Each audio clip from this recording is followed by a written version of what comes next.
Another day of great programming. Today we're going to start with a master class. We're going to walk through the process of how a comic book is made, and we have some great talent with us. Welcome to the stage Joe Benitez, who's an artist, and also Brian Haberlin, who's our colorist today, also an artist. Hey guys, how you doing? All right, how are you, man? I'm doing well. How you feeling? Good.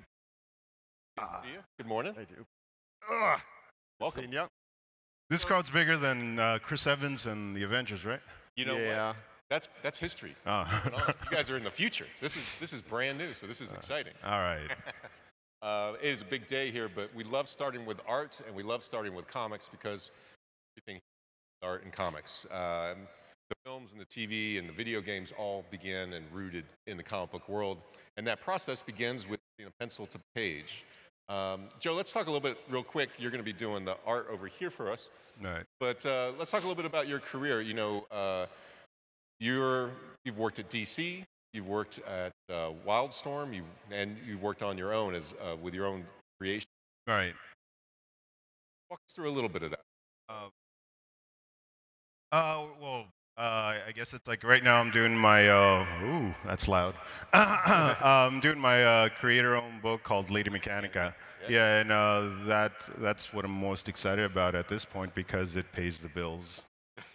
Paying the bills is good. I got to pay rent.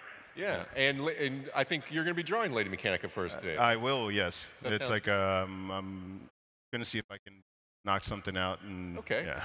And it's got such a great steampunk rooted spirit and look. Tell us about the first time that you drew Lady Mechanika. Where did she come to you from? The concept in 2009, I was at a show in Atlanta called Dragon Con, and I saw a lot of the steampunkers or steampunk cosplayers walking around, and I took notice that it's like, wow, that's actually pretty a very elegant, interesting look. And I started doing doodles and taking pictures and whatnot. And I started, the next year I started developing it, trying to come up with a concept that would encompass the feel that I, witnessed. And it's, after a while, that's what came up. I took little bits and pieces from the internet and just sort of cobbled it together and made my own soup. Yeah, it's fantastic. You sound like you could use some soup. I would need some, yes. Yeah, you're under the weather today, so we really appreciate your perseverance. Yeah, don't get close. I'm contagious. Oh, well, then definitely go sit over here. Why don't we start with you want to sit over here? Sure. We'll start on that. All right. And then the process we're doing today is not going to be completely authentic to the actual process that puts out comics just because of issues of time, resources, and instrumentation. But you're going to give us an inking and coloring version, right? Sure. Unless you're going to ink. Are you going to ink? No, I'll ink it. Yeah. How about you? Can you ink part of it and I can do some of it too? Yeah, we can do that. Okay. Let's do that. So he'll do pencils, half inks. I'll do half inks and color. We'll share. Yeah.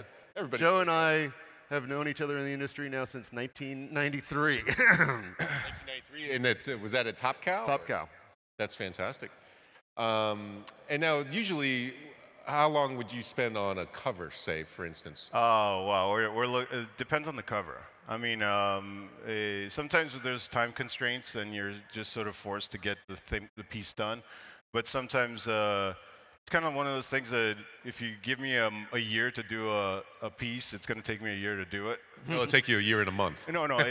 It'll take me 363 days and then of not doing anything. And then the last 2 days, it's like... That's fantastic. Well, as you're drawing her, tell us a little bit about the character, how she's either changed or, sort of how the form fits the character or your sensibilities. Well, I mean, she started off life as basically a Victorian Celine from Underworld. I took Kate Beckinsale's character, and I was like, that would make an interesting, Victorian character. It's like, I'll just steal that, but make it Victorian. As I was developing it, more elements came into play, and she ended up being a paranormal investigator, a detective in this world. So it just sort of fit a little better if she was that instead of just a vampire hunter. Sure, and then there's Seems like some of the Guy Ritchie Sherlock Holmes. Yeah. The Guy Ritchie films. That Yeah, with pretty Robert much. Downey Yeah. Jr. That I think the I guess it's like I'd say best and worst example of steampunk that's in popular culture right now. Wild Wild West, the movie, that sort of encompasses what steampunk kind of sort of is. It's like, you know. But you did it better. Yeah. But I mean, I guess it's like BioShock, that video game, that's Yeah. steampunk. There's a few other properties out there that have those elements. So. Yeah, and in comics, things like League of Extraordinary Gentlemen. Yeah, exactly. Yeah. Things like that. So it's as fans know, it's that sort of analog Victorian technology mixed with the fantastic, things like that. But BioShock seems like one of the. Well, it's like back in the Victorian times, it was just called sci-fi. I mean, you know, Jules Verne and Jules Verne, H.G. Wells. H.G. Wells, exactly. All that stuff was science fiction at the time. Random trivia in Back to the Future. Do you know what Doc Brown's kids are named? Yeah, that too. Yeah. They're called Jules Verne and Verne. I always like that a lot. He named his kids Jules and Verne. All right, so we see it taking shape there on the page. She's looking great.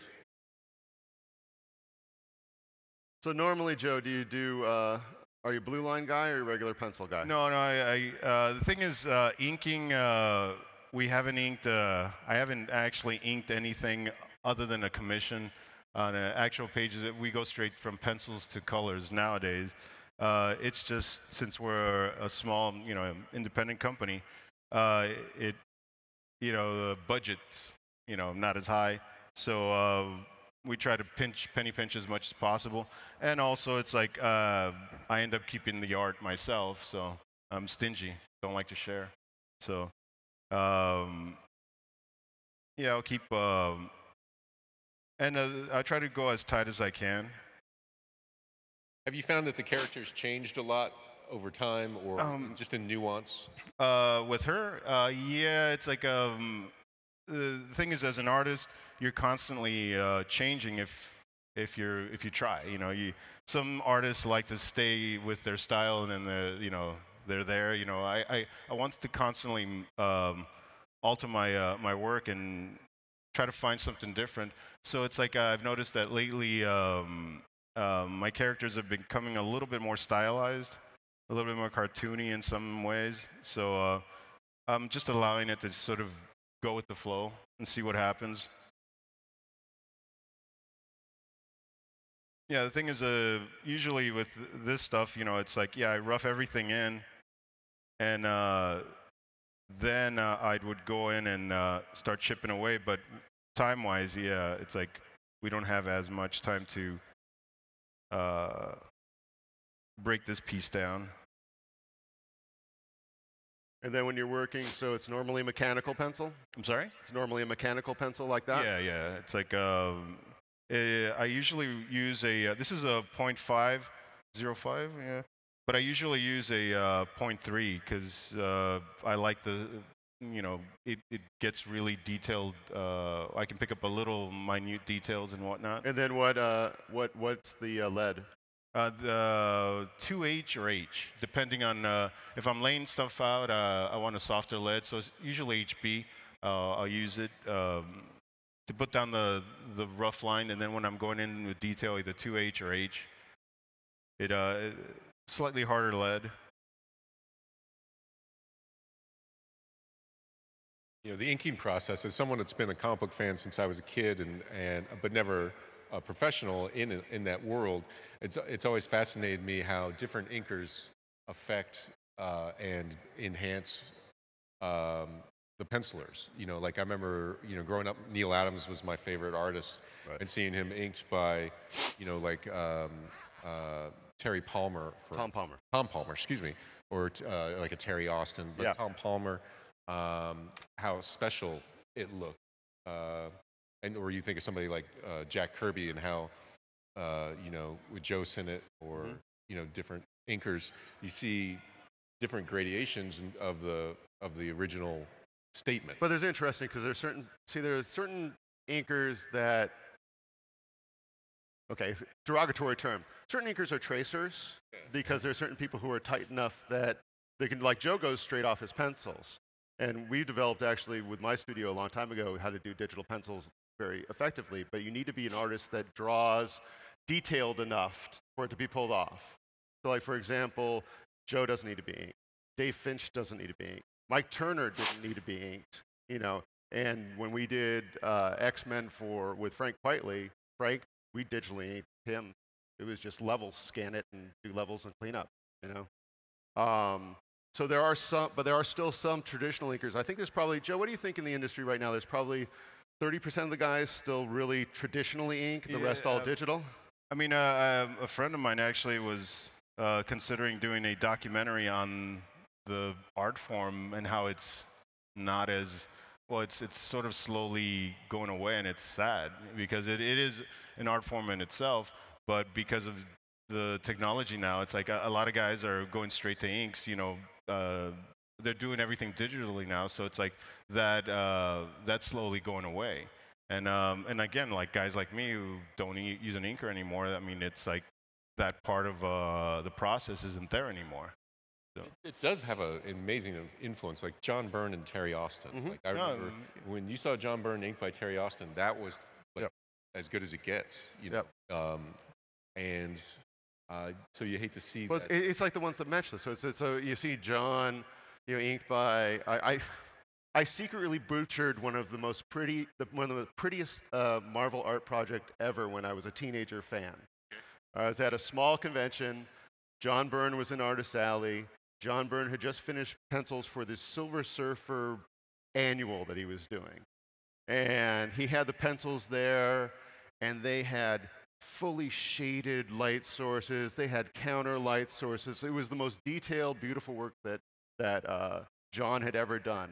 And Jim Shooter, who was editor-in-chief back then, was sitting behind him. And it's like, yeah, this is great. You know, who do you want to ink it?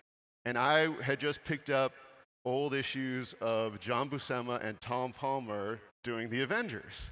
Yeah. And I was thinking, oh, man, Tom Palmer. And I go, what about Tom Palmer? And John goes, yeah, Tom Palmer's never inked me before. Yeah, that's a good idea. You know, and Shooter's like, okay, done. And I had seen the original pencils, and then I saw the final inks. And Tom, I love Tom Left, but certain people do not mesh. And Tom just filled in the light sources black, and you know, and it was just like, oh, I ruined a really pretty comic book as a fan. So that's your power as a fan. You can always go in and screw things up. It wasn't the one. That's not the one that they used for the Satriani cover, is it? The John Byrne Silver Surfer Joe Satriani album cover. Do you know what I'm talking about? Yeah, I don't. Surfing with the I don't know. I don't think so though. Yeah. Was it a wraparound cover? I don't remember. Yeah. It was a full annual, 48-page. Yeah. But again, there's some guys too. Like I mean, you know, you give Kevin Nolan a page to ink, it's going to look like Kevin Nolan. Yeah, no, it doesn't matter who draws it. It's there's certain inkers that will just go. There's certain people that will keep your intentions, but there's certain inkers that will just walk all over you. Yeah. That's kind of fascinating. Yeah. It's like if you give something to McFarlane to ink over you, then Todd's going to Toddify it. Right. You know? Problem is, with me, I don't. If I'm going to ink the stuff, I don't tend to finish it. Yeah. I just sort of, you know, get the gestures there, and I just sort of throw the lines, so I kind of know where things are going to go. But it always feels like if I finish it, I mean, there's guys like artists that I respect that it's finished. You can scan it and use it, but then they go back and add more with the ink. Just embellish. Yeah.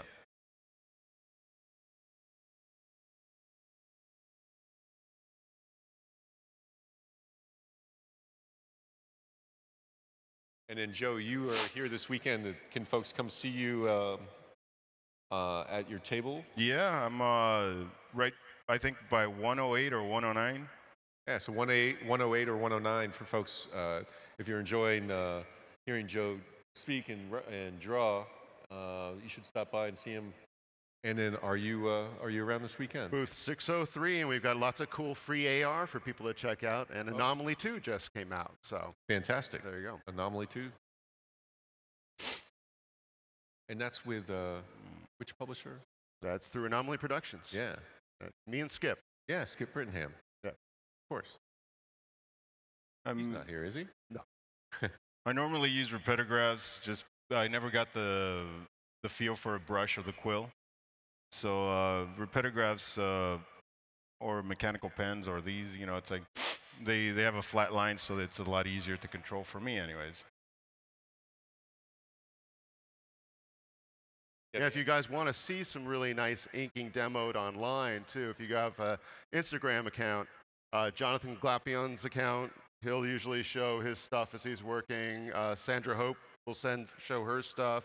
I think Scott even shows sometimes when he's Scott Williams when he's doing stuff. You know. Scott Williams, is he well known? What's that? Scott Williams, I've never heard of him. Yeah, he's a punk. Has he worked with any No one knows who he is. big names? That's always the thing too. It's like you have to be incredibly brave to be an inker, especially a traditional inker. Because you imagine you have this beautiful piece of art in front of you, and you have this well of indelible, unremovable black ink always right here. Am I going to screw it up? I always like the first jobs when you have the guy who's just coming up and he's inking the legend. All of a sudden, you know, Tom McFarlane hands him a page to ink, or Mark Silvestri or Jim Lee or whatever. Okay, go ahead, kid. Can I stipple it now? My hand's working good for stippling.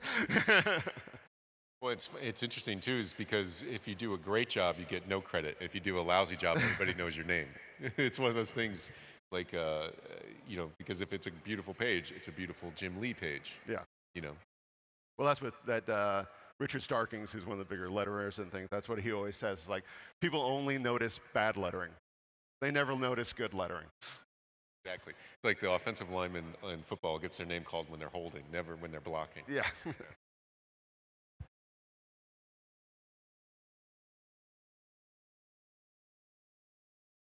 When you're drawing, it's one line at a time.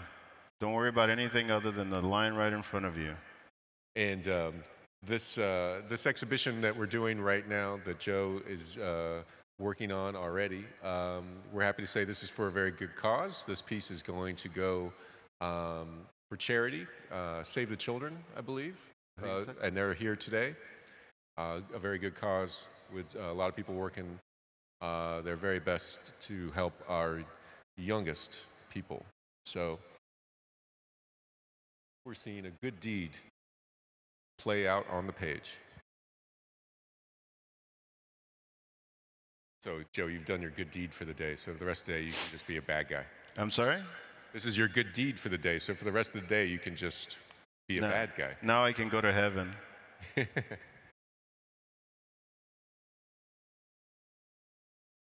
think people would want to talk about some of the process along the way? Please.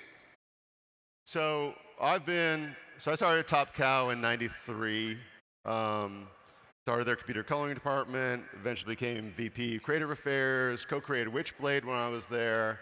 Then left to form my own studio, Avalon, where we did Aria and Hellcop and Stone and stuff. And then did a lot of stuff with Jimmy and Joe at Marvel Knights. And then eventually was editor-in-chief at Todd McFarlane's for 2 years. Penciled and inked Spawn for a couple of years. Editor. So I've got the only thing I don't do in the industry is letter. I can't stand letter. Anyway, so normally how this would start, let's say Joe and I decided we were going to do a book together. Okay. Now we both wear similar hats. So we're both artists, writers, but we would probably agree, I'm going to carry the writing load, you're going to carry the art load, so to speak. And chances are, this is the idea that we want to do. Great, let's do that idea. And we'll start batting around what's called plot. And plot is just basically the beginning outline points of a story, you know, where we go from and stuff. And sometimes we'll consider, usually, depending on what the story is, that will depend on what the length is. Is it going to be a continuing series, or is it going to be a mini-series, or is it going to be a one-shot? The story itself will decide what that is.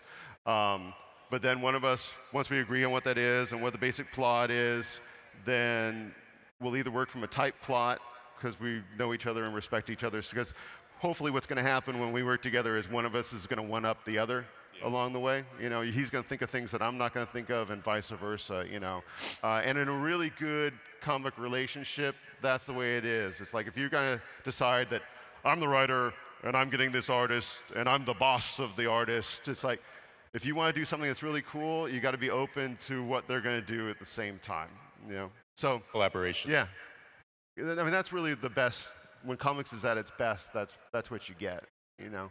And there's different ways to approach the artist writer interaction. I mean, the classic Marvel approach was that, you know, the artist would draw the pages and then the writer would kind of come in and write to the page, as opposed to sort of a straight that hasn't script. that hasn't been done since the 60s now, though. So now it's all full script pretty much, unless, again, like we would probably have a little bit of a shorthand going on. I probably wouldn't give Joe a full script. I'd give him there would be some dialogue, there would be some whatever, there would be what's going on, but you know, there'd be room and stuff. So anyway, so script then would go to the artist, and the artist would go ahead and start doing usually thumbnail breakdowns. You do thumbnails your pages, Joe? I do, yeah. It's if you don't, it's pain in the ass. Yeah. Because if you don't do that to begin with, or if you start, like, let's say we decide Joe's going to just start drawing the book, and we don't really have a finished script, it's going to go all over the place. Deadlines will be blown. You have to map it out. You have to blueprint what the story's going to, the beats. You have to know the overall feel of the story first, and okay, this is, you know, all the little elements, and then you can start polishing it for pace and for rhythm. exactly. Yeah. So the layouts and the script and plot, those are your roadmap. And then go ahead. So most people draw, when they draw traditionally, it's an 11 by 17 sheet of Bristol board, usually whatever flavor of Bristol board that you like. The live area is 10 by 15. If I went ahead and I was going to pencil a book, usually then it's scanned. These days scanners are really cheap. You can get Epson workforces that have an 11 by 17 scan area for $99 new now. You know, those used to be super expensive. $2,000 in the size of a small electric car. It's like going to Kinko's, you had to have this big. Yeah. You know, it was the one we had at Top Cow back in the 90s was like that big, that thick, and probably weighed 400 pounds. You drop something on that glass, you're buying a new one. Yeah, you definitely are. So then it gets scanned, so it gets scanned and sent to a digital inker. It gets scanned and digitally inked. There's two different kinds of digital inking. There's digital inking who basically use the computer tool as a traditional tool. So they're drawing this stuff like that. The other digital inking is like what Joe does, since he's so tight, you scan it in and you're cleaning up. You're essentially using it as a hyper eraser and darkening tool for yourself with dodge and burn and all that kind of stuff. And if you want to learn more about this stuff, go to digitalarttutorials.com, my site, where I have tutorials on all this kind of stuff. Oh, that's great. Yeah, I also I'm teaching my new class this week at Minneapolis College of Art and Design. So, but that's Minneapolis. But I get to teach it from California, so I'm safe from the cold. Nice. That's a good deal. But anyway, so or it's sends off to an inker, and the inker, these days, they're either inking over the original, or let's say the inker is another part of the world. You'll send them a scan, they'll print it out on their end in a blue line, and then ink the blue line. Then that will get scanned back in and sent to the colorist. Or if they're inking it wherever, eventually it gets scanned back in and sent to a colorist. Okay. Colorist then is going to do the coloring on it. Colorists are kind of like the catchers of the industry. Quite often when I was a colorist, you'd be hit on from Marvel going, okay, here's 7 pages of the book. Can you finish this tomorrow? Right. And you're like going back to the editor going, So I'm pretty sure the penciler and the inker didn't do 7 pages in one day. Why am I just getting this now? Yeah, but you're always kind of like, you got to dig in. Or can you go ahead and fix that arm a little bit? As soon as we got digital, then it was all like, you also became the repairer of the page. Can you move that nose up a little bit on that shot? That doesn't look quite right. Or can you move that arm up and stuff like that? And it's like, that's interesting. So it's not even just color, it's oh yeah, I know. Finisher. As soon as it became digital, yeah, we became the magic people. Then we had to like let editors know, listen, if you want us to do that, you kind of have to pay us a little more to do that. It's like another job. But anyway, so the colors get done. You have to, for print, CMYK the book. So you transfer, most people work in RGB color space, CMYK, and then essentially these days it goes out as a PDF to the printer. Things that are gone now that used to exist, back when Joe and I started, there were color guides that were being done. So you had a guy who would do little marker comps, kind of like what I'm going to do over his, and that would go to the computer colorist, and the computer colorist would use that as a guide over the page. Now, when I first started there, I considered myself an artist to begin with, and I go, why do I need a guide person? But by numbers. Yeah, but we were lucky enough to have Joe Chido when we were down there, and Joe, they were like little paintings. They were beautiful. I learned so much about color from that guy that I didn't know. I was always a good renderer. I was never really understood how that color works with that color or why that color should be with that color back then, but this was the master course in that. But then what I started doing in my own computer coloring departments is I hired artists flat out, and I hired traditional artists and taught them computer coloring. So they didn't need guides anymore. They would just go ahead.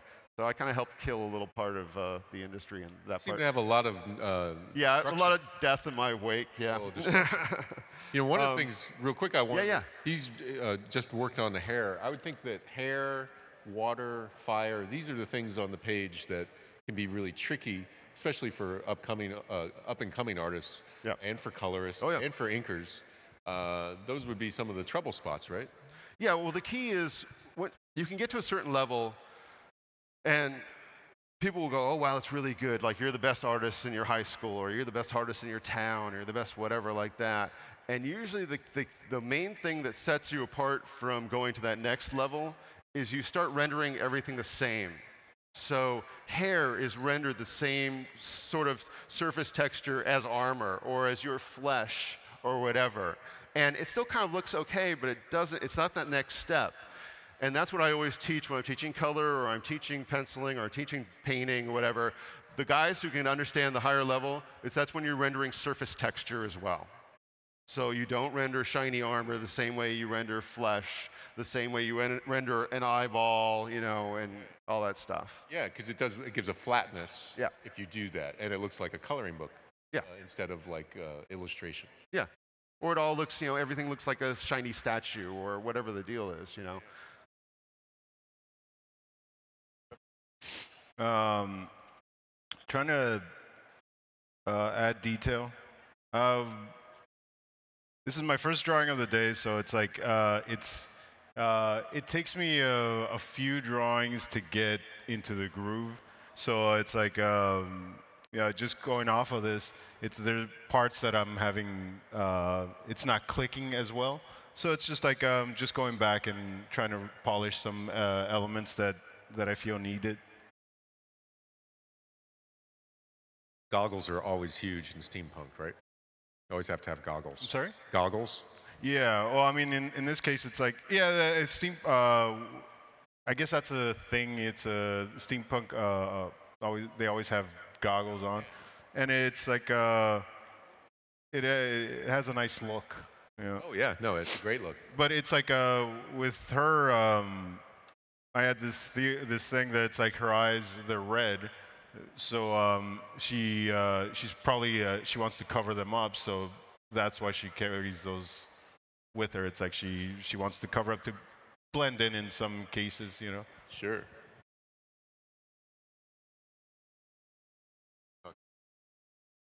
Well, if we wanted to go to the next step, I guess we go to PDFs.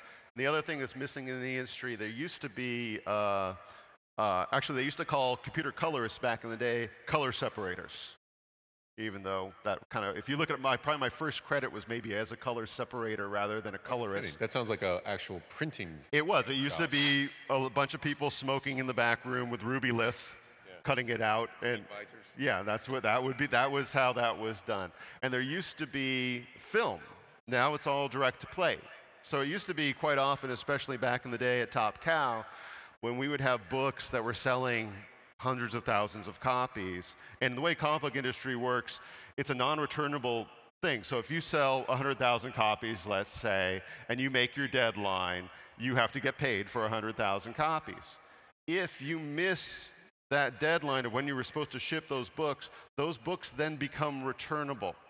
So let's say you had $300,000 worth of sales and the market is starting to go like this. You really want to make sure you get that $300,000 book out the door that time. So there were times when we used to print with Quebecor, which was the biggest printer in North America, Canada, and we used to sometimes, Dave Wall, who was the editor-in-chief over at Top Cow when I was there, you would have SideQuest drives. This is how old this is, these old SideQuest drives. And you'd take the plane up to Quebecor to get the film done, to make sure it was all right, because it's still 100,000. I mean, you're talking about $300,000. So, you know, it was a different world. I mean, there was a conversation back then when there was the big bulk, because most books sell around, high-selling books sell about 100,000 copies these days. You know, sometimes that goes up, sometimes that goes down, but that's about the high, you know. Back then in the 90s, we could sell 1 million copies. And I still remember a conversation at Homage with Mark Silvestri, Scott Williams, and Jim Lee. And Jim going, do you think we should cancel a book if it sells less than 500,000 copies? Yeah. I mean, yeah. no, we actually, I think someone sold 170,000 their book, and they thought it was a failure. I'm not going to say who, but it's like the book. I remember the guy was like really very upset. You know what happened? It's like, yeah, the book sold 175. That's the cutoff. It's like. And then one of the guys said, yeah, don't worry about it. It's like, I mean, literally, I mean, that anything they put out, they were selling 500,000 copies back then. Oh, yeah. And even more in the 40s, like if you go way back. Like, yeah, if you go way, way back. If you go like, you know, Captain Marvel, when it outsold Superman, it was the #1 selling comic book for a while. Yeah, I think you're talking about 8 million back then, maybe even more than that. I think about that. Yeah. But then no television, no video games. No. You know. You didn't have anything to compete with you. And you didn't have, I mean, you walk into a comic book store today, you know, there's a whole shelf space war between Marvel and DC who don't have the talent to take up that much shelf space, which doesn't help a lot. Sure. You know, so it's like the comic book industry always rises and falls by the really good quality and content it has, you know. Sure. Problem is right now there's a dearth of junk. So you have to know, you have to be willing to go through those titles and go, those are cool. I'm not saying there's not cool stuff out there. I'm just saying there's so much other noise right now out there. It's hard for people to find the good titles. Right. So for consumers, they're disinclined to spend time finding it because they have to go through so much to get to the quality stuff.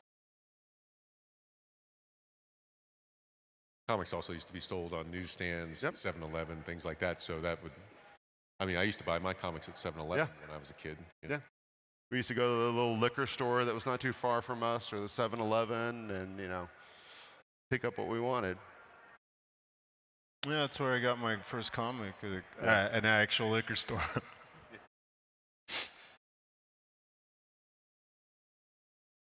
We used to have the equivalent of, when I was a teenager, a town near me, the equivalent of the soup Nazi woman who ran a comic book store. Okay. So all the comics, she had the big long front thing with all the really expensive comic books in it. Behind her were the racks with the new comics.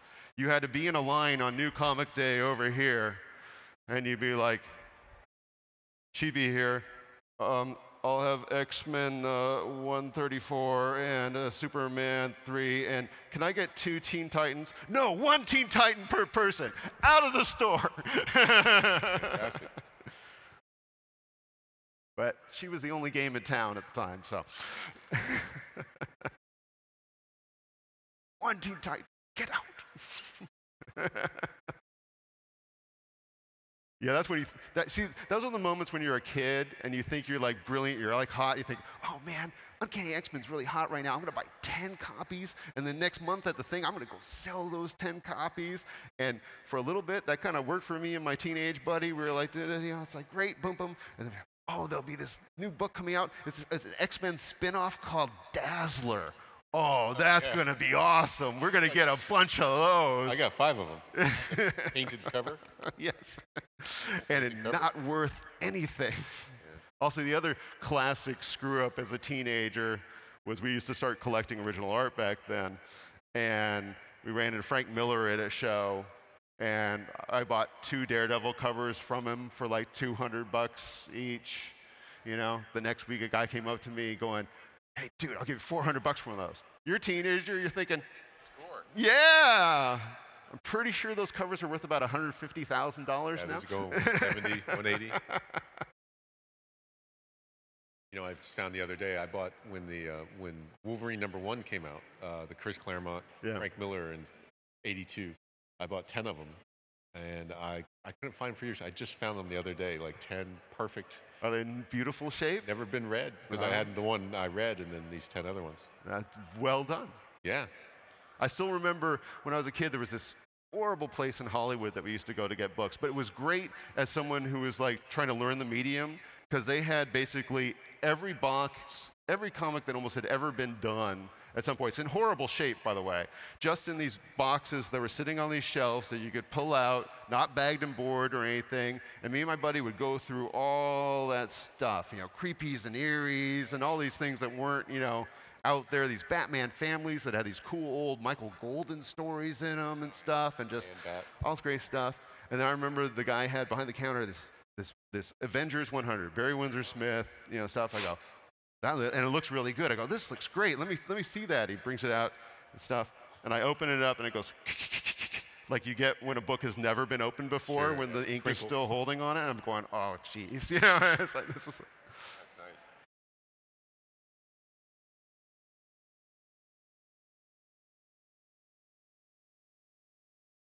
I'm getting there.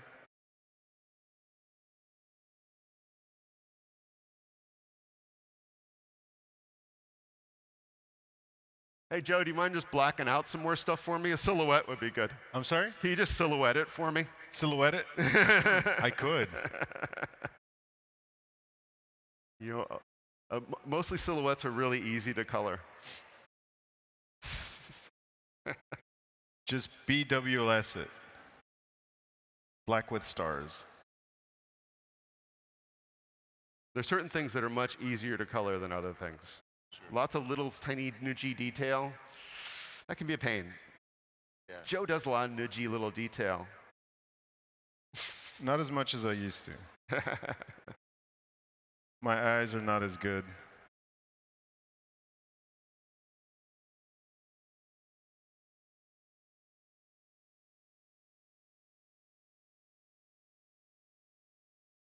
So what's her story, Joe? What's her story? Tell me a little bit about her. But keep drawing at the same time. She's the only known survivor of this mad scientist, it's like Dr. Frankenstein meets Jack the Ripper, mad scientist of his experiments. She was found in a facility of mechanical and biological parts. She has no memory of how she was or who she was and why this was done to her. She was found with mechanical arms and legs. So she's a cyborg in the 1800s. She, in her search for her creation and origin, she's become very astute and very well versed in all things paranormal and occult. So much so that anytime there's a case that's a little on the odd, a little on the supernatural, a little weird, they bring her in. So she's sort of, again, like a paranormal female Sherlock Holmes. And yeah, I mean, at this point, I'm still kind of coming up with her background, and we're polishing it up. But you know, she's getting there. Yeah. And who are some of the supporting characters? She has an associate called Archibald C. Lewis. He's like this tinker who comes up with all kinds of gadgets that she uses to help with the cases. And he has a little precocious niece who's super smart, and they have well, I won't spoil that, but yeah, they have other players in there that sort of make their appearance later in the issues. So. And just to update everybody here at Ace Comic-Con, in case you're just joining us, welcome to the day. We're doing a master class. We're here with Joe Benitez and Brian Haberlin. Excuse. And we're walking through the process of penciling, inking, and coloring. We're simplifying it for purposes of time and stage resources.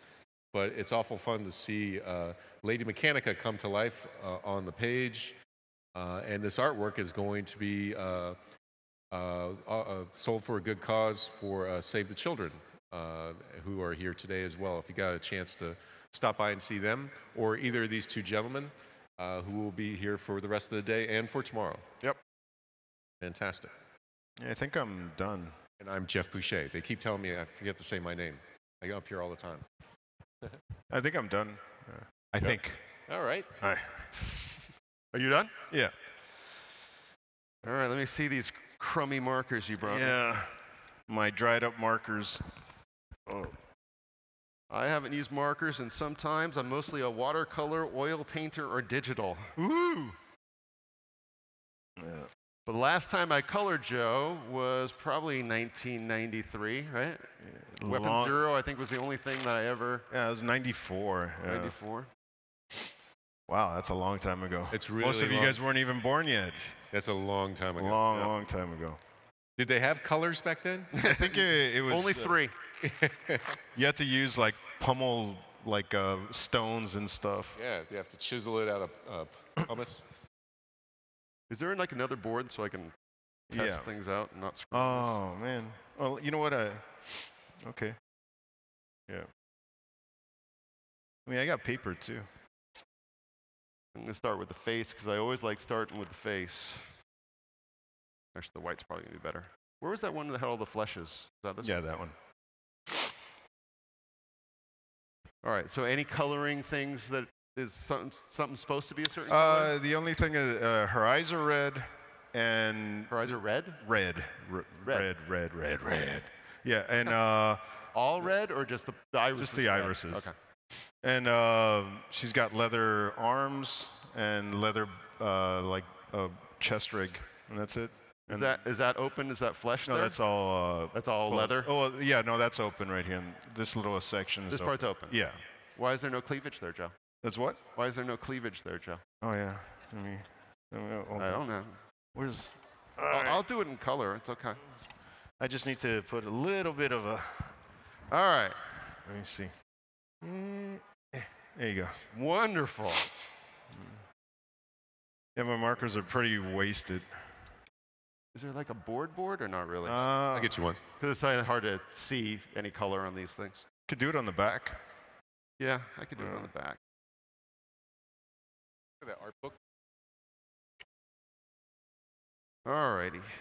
The art book that has All right, so if I was going to color something, one of the things you think about that's indicated by a pencil or an inker is a light source.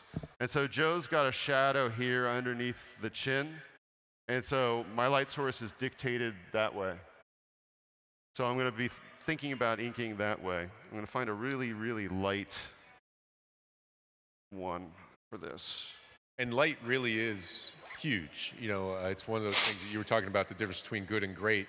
Understanding light. Here, Joe, why don't you sit here? Yeah. I could sit here. Okay.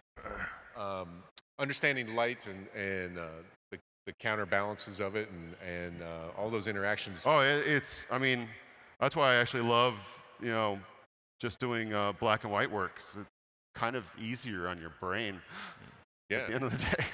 No, when we first started off, we would get a lot of, we didn't understand light sources, or some of us didn't, and we would end up doing contradicting light sources. Like you'll have a shadow here but then for some reason the shadows are not sort of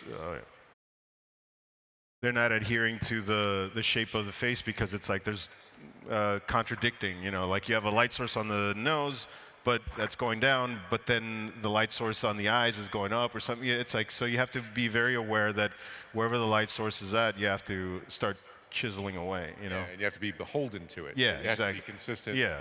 And because even if the reader doesn't know the fundamentals as you've just explained Right. them, we know when things aren't right. It looks odd. We know You see it and you're like, there's something off about this, but I can't understand why. Yeah, and that's especially like an artist thing. It's like, you know, I'll tell people while I'm teaching, it's like, you know, people will notice, they won't, non-artists won't tell you how they fix it, but they'll know that whatever it is bothering them. Yeah.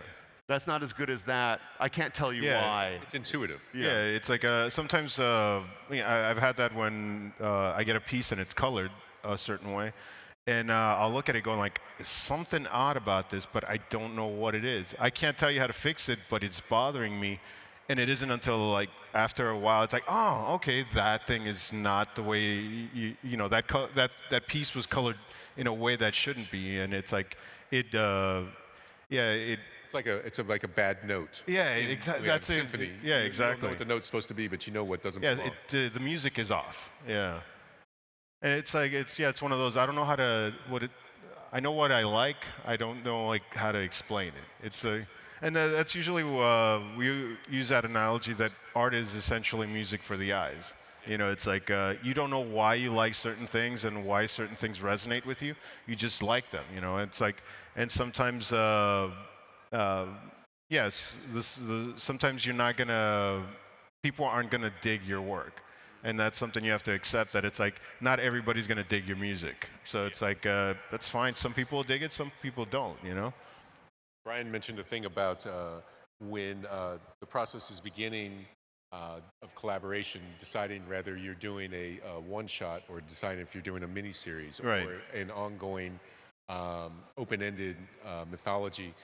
You know, for the young creators here, for people who have an idea or have an aspiration to collaborate with somebody, what would you suggest is the most practical way to do that? Would it be like to come up with like a 4 or 6 issue story, but one that can be followed up by another 4 to 6 issue story? It's tell the story however long you want to tell it. I guess it's like for practical purposes. I'd say if you're trying to get your work across, try to do one book to try it out, to get your book out, you know, to introduce people to your stuff. But I mean, again, it's like story dictates it. Yeah, it's like I mean, like with us, with Mechanika, I don't do ongoing because the process, even the thought of doing an ongoing, stresses me out. Just the thought that it's like it's never going to end. It's just once I'm done another one, I have to do another one just to keep that number. Now it's a number 10, now 12, 13. You know, it's like, so I just we focus on stories, or a self-contained story that has a little thread here and there. That way, it's like it's beginning, middle, and end, and we're done, and then we can move on to the next story. And if it happens to fit and coincide with the story before it, cool. If it doesn't, you know. And I like jumping around and like messing around with different genres or different stories or different flavors. Yeah, exactly. It's like the thing with Mechanika, I purposely created a character that dresses up in multiple outfits because I get bored easy. And I mean, I could easily throw her in a Wonder Woman outfit, and she's going to wear the same outfit whether it's cold or rainy or sunny. It's the same outfit. And with her, it's like, well, if she's going to go out in on an aquatic mission, she's going to dress different than if she was going off on, you know, a snow mission or a snow case. So the environment dictates what she's going to be wearing, you know, or what her gear is. And it just makes things a little bit more interesting for me, anyways. Absolutely, and it'll help later with the action figures. Yeah, that's always a that's always in the back of my mind is action figures, toys, comic book. I mean, not comic, movies, video games. Exactly. It's like how can this character work as any of those? Yeah. And you mentioned paranormal investigation, and that reminds me of like X-Files or Kolchak. Right. And what was great about those is that there would be the overarching mythology. Yeah, no, that's it. But then there would be the quick, almost procedurals. Yeah, right. Like each case episodic. It's like exactly. That's sort of we wanted to do something along those lines where it's like it's episodic, it's self-contained, but it's got a thread sort of threading through the whole thing. Okay, and we're getting some comments, questions from folks who, since we're streaming live on Facebook. All right. And everybody says, by the way, Joe looks great. All right. No, actually, that's not on here at all. Oh no, I just made that up. All right. Are you sure that wasn't directed at me? No, just Brian looks great. So one of the questions was, what type of markers do you use? The answer would be not the ones we're using today. not me. Yeah. a little beat, but yeah. Yeah. If I'm going to do traditional, it's either going to be water soluble oils or watercolors, pan watercolors, and color pencils. I mean, digital. I use Copics a lot. That's just because that's easily at hand. That's great. And then if obviously, people should get every issue of Lady Mechanika. Yes, multiple versions of it. Yeah, exactly. Get some for your friends. Yeah. But if someone wanted to have a quick intro to the character today, maybe pick up a book copy to see. Well, actually, if you stop by our booth, we have a free comic that we give away to introduce the character. It's a little 13-page comic that gives you a taste of what the character's all about. That's fantastic. So, yeah. And then. How long does the average drawing take? And that's I asked you earlier about the average cover. And that's tough because it depends. It depends on intricacy. It depends on subject matter. It depends on again whether I'm in the zone or not. It's like a lot of the artists we have this. I think anyone who's creative has the zone, and that's it's this state of mind where you're so focused on your creative process that everything else disappears and you're lost in that. And when you get caught up in that stream of creativity, everything just clicks. It's like magic. Everything just lines up and you just throw lines and they click, click, click, But it's a great feeling. Yeah, but in order to get there, it takes it's like meditation, I think. It's like you have to get yourself really focused on one thing and just let your mind click into it. But once it does, it's like I've been up for like 2 days straight where it's like I don't want to sleep because I want to keep that high of that creative high that I'm on. Yeah, stay in that zone for sure. But if someone knocks me out, I get so incredibly annoyed because it's like if they knock you out of the zone, it's very difficult to get back in. To go back to the beginning. Almost. Yeah, exactly. Yeah. It's like if you're not with it, It's like Jenga. If it comes down, you got to start over. Start all over. Yeah. And then, so you're saying there's that 13 issue.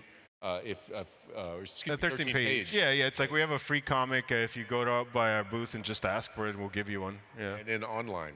Online, it's like Comixology. Well, there's joebenitez.com. That's my website. You can see any of that stuff. But at Comixology, we also have the same book free. You can download it and get a taste of what the character's all about. That's great. Yeah. Slowly getting there. And Brian, you want to give us an update on how things are going with Lady Mechanika? Lady Mechanika is getting red eyes. There. Yeah, that was a last-minute addition when we were coming up with the initial concept of her. I wanted something stark when people see her face. Because again, when you're walking around and you see a steampunk, it's like, oh, it's just a steampunk individual. But if you see someone wearing red eyes, oh, that's Lady Mechanika. Yeah. So I wanted something that would be immediately recognizable, So people ask me, well, why does she have red eyes? It's like, I don't know. She doesn't know. She doesn't know. We haven't revealed that yet. Right. And that makes sense why she would wear goggles to cover it up. Yeah. And the character her first appearance would have been how many years ago? 2010. 2010. Yeah. Good time. I had a 3-year little hiatus that I call it hiatus, but it just didn't get any work done. So it's like, but we got back in 2014, and we just been clicking, ever since. We have 5 stories now, and it's like 4 trades, and we just finished a new one. And actually, I think the story was nominated for a Diamond Gem Story of the Year. Oh, that's great. Well, no, not it's a best story for book 399 or under, or something like that. So it's nice. It's a little like, Of course. Yeah, no, any recognition from your peers and from the industry means quite a lot. Right. Well, actually, Joe was like, what was that? I remember I sent you a congratulatory email. There was an issue of Lady Mechanika that was selling in the 20-something thousands, and that puts you as like, by yourself, the 6th largest comic company in the country. Yeah, no. Yeah, it's like we only put out 1 book a year, but somehow we managed to break, to be the number 6 publisher, or independent or something. I don't know. But it was just like, oh wow, we only put 1 book, but it managed to break into crack the top. So we're doing something right. It's just I don't know what it is. Yeah, I mean, do you think part of, I mean, I hate to say to overthink it, because you never want to overthink these things. But I mean, how much of it do you think you're tapping into steampunk? And there really, even though we all know about steampunk, it doesn't seem like there's a lot of stuff out there that is steampunk. No, we were saying earlier, it's not so much in comics as much as it is in video games and film, and in film sporadically. Yeah, the thing is, it's like it was just a subgenre. It's like, well, the joke is it's when goths met Brown or something, like when goths discovered Brown. Now it's like it's just a bunch of goths that used to be goths, and now they're dressing up in brown, in leather. Brown is the new black. Yeah. So there's a subgenre. I mean, there's a genre out there, and it's slowly creeping into the mainstream a little more. Like I think I saw what is it? Disney's doing like a cartoon, a steampunk cartoon. So they kind of did before with what was it? The one that Mignola did Atlantis. A little bit, Atlantis, yeah. Well, Mike Mignola is like, I mean, that's even the goggles. I mean, it was kind of like a little tip of the hat, when to Hellboy. I love that the overall shape of, Sure. So it's yeah. I mean, it's a fun genre to play around with, and I'm just hoping that it's still around for a while. Oh yeah. Well, it seems like it's. I would think they call it genre, but I think it's almost an aesthetic more than a genre. Yeah, no, it's in things like Van Helsing right. and different movies. Well, it's like the one thing that I've gotten a lot of is it's the kind of thing that this book is a kind of like I've gotten fathers and mothers who thank us because it's a comic book that they can share with their kids or with their daughter. That's the thing. It's like and I've gotten cosplayers from little kids to grandparents, decked out in Lady Mechanika outfits, or in steampunk. That must be a great feeling. It's cool. I mean, it's like I always make this comment that at every show we have at least one person who comes up and tells us how their sister, their mother, their wife, their girlfriend wasn't into comics at all. And but they discovered Mechanika, and now it's a little gateway drug into other comics. So I tell a story when at one show, this woman comes up dressed up like Emma Frost, and she's like, "Look at me, this is your fault." And I'm like, "Whoa, what?" It's like, and the boyfriend's like, "Yeah." It's like, "What?" Yeah, it's like I was not into comics. I couldn't care less, but I saw your Lady Mechanika, and I had to know what that was, so I read it, and then when it was done, it was at the time I only had 3 issues out, and she's like, I want more, but there's no more, so she started rating his Avengers and the X-Men, and a year later she's dressed up like Emma Frost, and I was like, is that a good thing or a bad thing? It's like, well, it's it's up to that person to decide. Her boyfriend thought it was a good thing. One of the things that with art and comic book art, so much about the image, but one of the things that the difference between good and great is storytelling. A series of posters is not a comic. Right.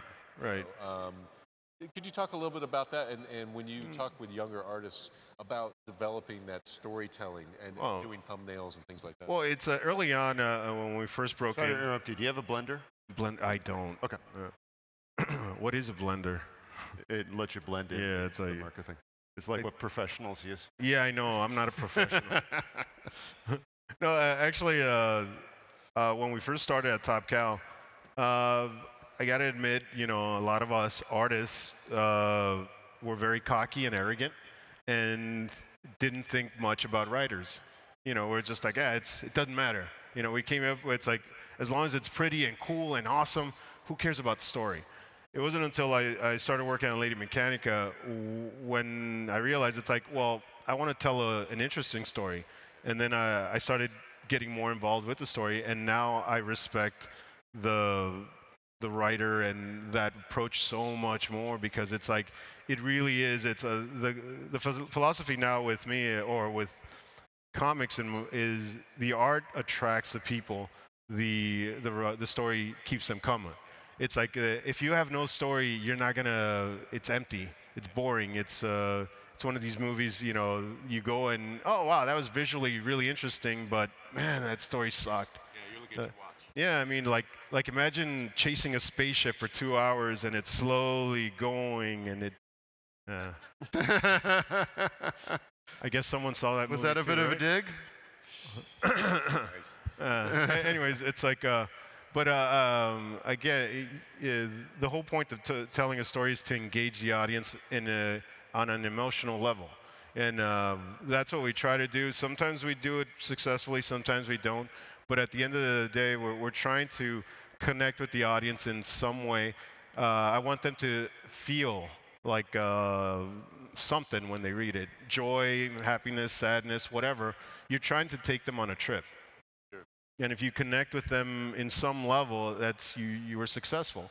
And it's nice to see, you know, when we get people responding and telling us, it's like, hey, you know, your book, we had, you know, it gave me a reaction or whatever. It's like it's nice to hear, you know, that it made an impact on them. Yeah, people are like, I can't believe this happened. Yeah. Why doesn't this happen? Or you know. Could it be like when this happened? Yeah. I mean, all that shows a caring of consequence. Well, it's like things. There's lives. Yeah. In the story. I mean, even with issue 0, the one we give away, there's an incident there that I still get people like, why did you do that? It's like, well, I needed to.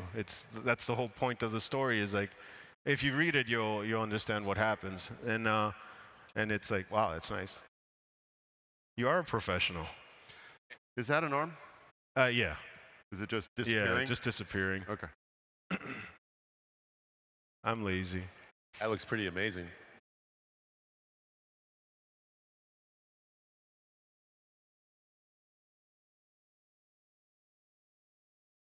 I think someone out there is going to be very excited to get this piece, especially since it is going to be sold for a good cause, which is the children's fund that is here today. I forgot the name of it. Jeff, you need to write things down. What's that? You need to write things down, Jeff. I know. I got to work on it. Everyone's waiting. Are we for okay Tom time-wise, or are we about out? Everyone's waiting for Tom Holland. Exactly. And you're surprised by that? Huh? No, I'm going to stay right here and wait for him too. That charity, Save the Children. Yeah. Save the Children.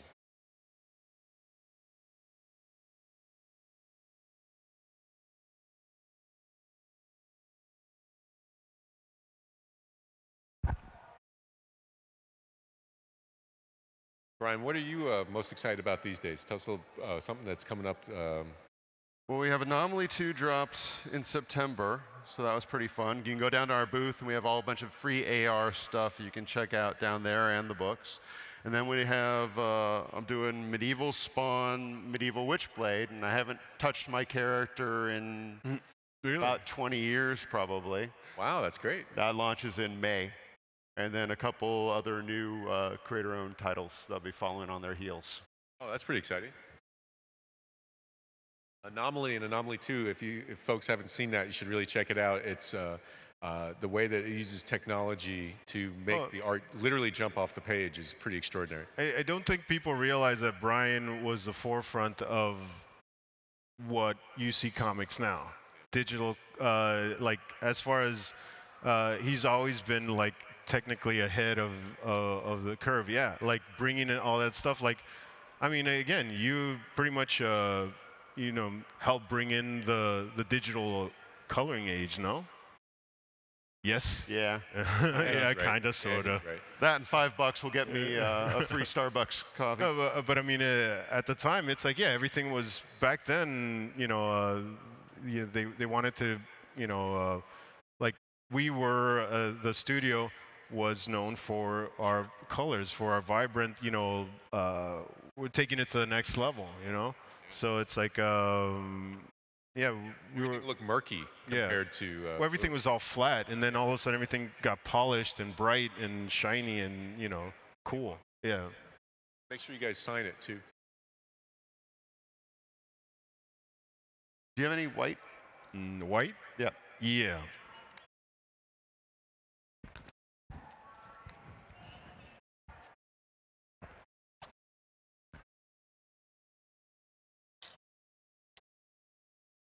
See if any of these work. Thank you. Oh, these are great. Perfect.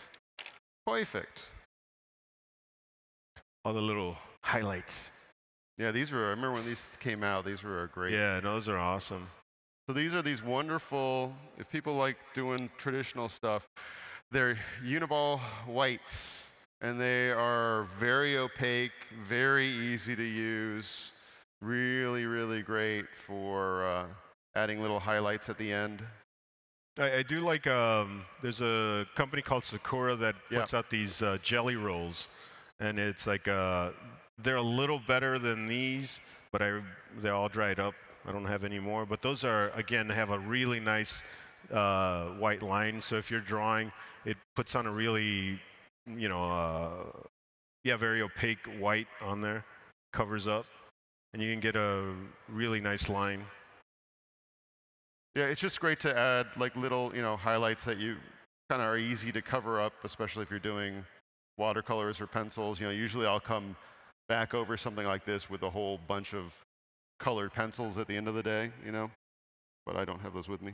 And for the surface, you were talking before, like the difference between good and great. One of them is surface textures and capturing that surface texture. And what you're doing right now is giving such a sense of metal to our arm. Certain people's a little bit of shine, you know, or just even just stuff to just sort of, you know, sometimes when you're dealing with comics, it's all about, it's all symbols. So the color's a symbol, the drawing is a symbol, you know, and so you have to just tap into, even if it's not necessarily, at a certain point, you'll get beginning artists and it's like, no, that's just the way it looked in the photograph I used as ref. It's like, no, you need to interpret that photo to make it look right, you know, and you have to know what the symbols are for shiny, for hard, for soft, for, you know, all that kind of stuff, you know. And it doesn't mean photoreal, it just means, you know. Like a shorthand, a visual shorthand. Yeah, it really is sort of an impressionist kind of thing a little bit. You guys are good. We try. You can't polish a turd, so it's always good to have someone good to work over. There's kids here, otherwise I'd say something. That was one of the first lessons I learned when I started in professional comics. I think that was a Cho Chido quote, I believe. What is you can't polish a turd? I'm not going to say who it was over.